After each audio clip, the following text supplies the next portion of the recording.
everyone, this is GFrom bringing you my first video game review. And because this is my first review, I'll start with the first game I remember from my childhood, Sonic the Hedgehog for the Sega Mega Drive. So, without further ado, let's get started.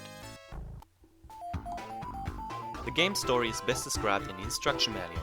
Dr. Ivor Robotnik, the mad scientist, is snatching innocent animals and turning them into evil robots. Only one tough dude can put an end to the demented scientist's fiendish scheme. It's Sonic, the real cool hedgehog with spiked haircut and power sneakers to give him super speed. Basically, Robotnik wants to rule the world with the help of 6 Chaos Emeralds, and Sonic has to prevent him from doing so. In Sonic the Hedgehog you go through 6 zones with 3 acts each in order to defeat Robotnik. In every level you can find rings which you need in order to stay alive. When you get hit, you lose all your rings, but you can get a few of them back. If you get hit without having a ring, you're dead. Of course you meet a lot of so-called badniks on your way. When you destroy them by jumping or rolling on them, one of the captured animals appears. There are some, TV things, I used to call them, here and there, which give you power-ups like a shield, invincibility or super speed. They also can give you 10 rings or an extra life. And these things right here are checkpoints, so you don't have to start all over again when you die. In the upper left corner you can see your score and the time. If you get enough points, you might get a continue, which might be useful. You have a time limit of 10 minutes, but you'll never take that long to complete a level.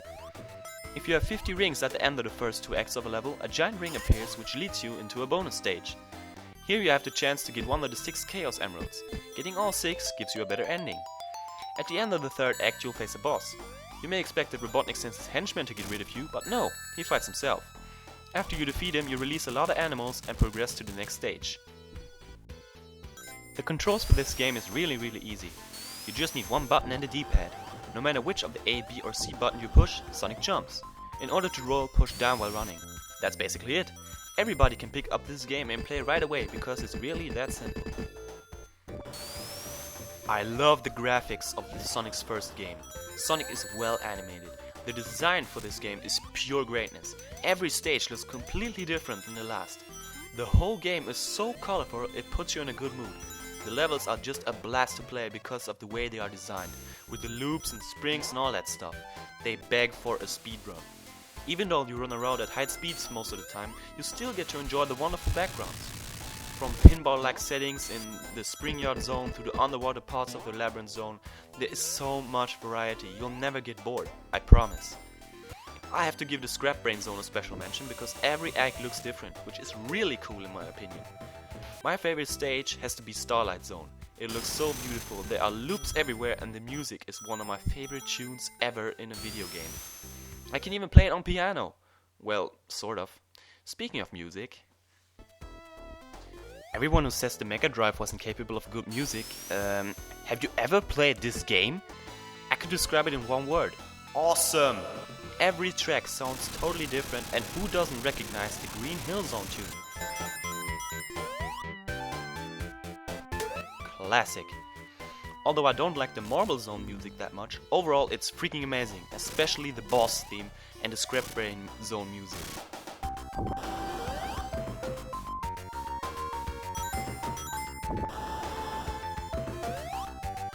This is just badass. The sound effects are also outstanding. Whenever you hear the sound of getting a ring, you feel satisfied. It's still in Sonic games today. Until 1991, Alex Kidd was the mascot of Sega, but his games couldn't match with Nintendo's Super Mario. So Sega had to find something better to prove what their new console, the Mega Drive, can, and Nintendo don't. 5 persons joined forces to become Sonic Team. After it was released, it was so popular that it eventually replaced Altered Beast as the game bundled with the Mega Drive.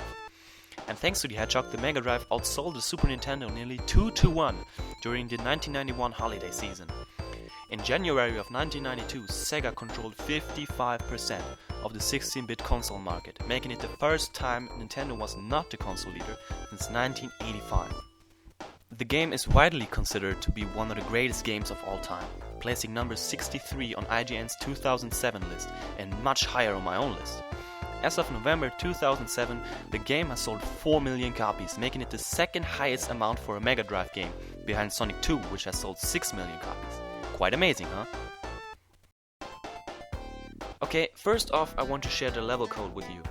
Just push up, down, left, right, then A and start at the same time. Now you can play any level you like. In the original Mega Drive version, the levels weren't in the correct order, but that's just a minor issue. Where did I get this code? It was on the back of Sonic candy. Yeah, Sonic candy. My childhood was awesome. Unfortunately, I can't find any of them. I just have to live with my memories. Scrap Brain Zone Act 3 can be pretty annoying, so I suggest you run as fast as you can in the beginning and make sure you will get here. This path is much easier than the other one, and you'll be in the final zone within seconds. I actually don't really have anything to complain about, since this is one of my favorite games.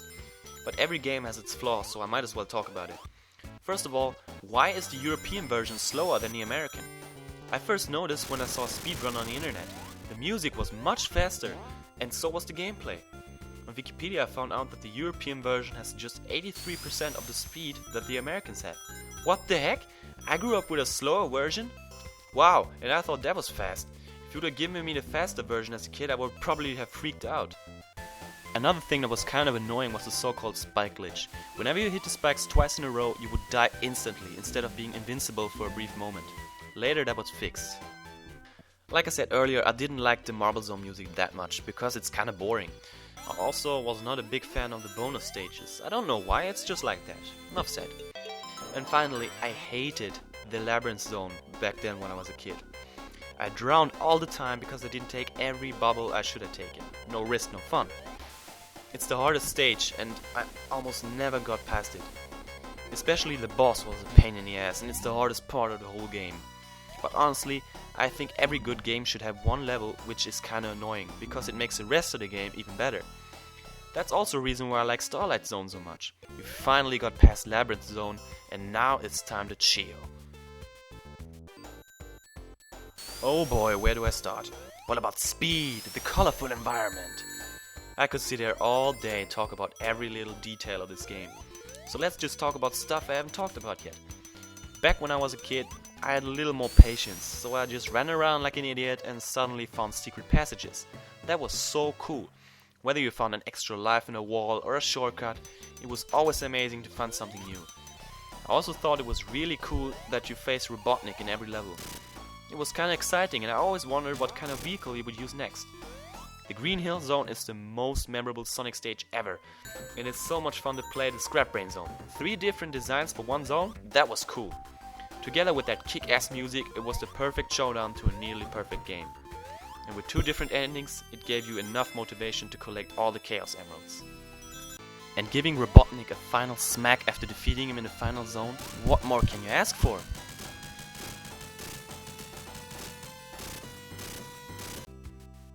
Back in the days I preferred this over Super Mario, and I still do today. Well, at least until Sonic & Knuckles, the 3D games are another story. I like this fast-paced, side-scrolling awesomeness, and it made me the gamer I am today. Because of this game, I don't have the patience for RPGs, because I just want to run through the game as fast as possible. And I don't blame the game for it. In fact, I like being in a hurry, trying to do speedruns over and over again. And wow, if you want to do a speedrun, this is the game for you. Sooner or later, I always come back to this game. It's that good.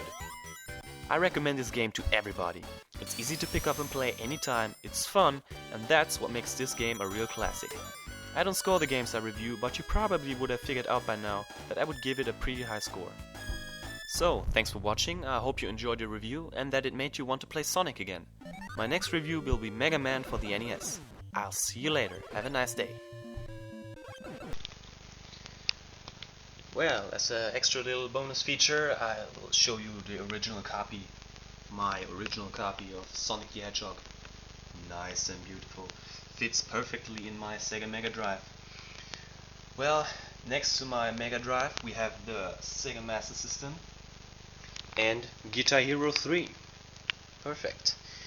Here are some of my Mega Drive games. And which one could be Sonic 1? Well, it's actually this one. Well, I kinda messed up as a kid. I was kinda rough to my game, so the cover is all ripped off. At least the Sega logo is kinda still there. And the instruction manual is kind of alive. I've taped it here several times. Man, I don't know how I could do this. It's probably not readable on YouTube, but it's kinda funny and it's nice to have such a thing. much better than these emulators and stuff.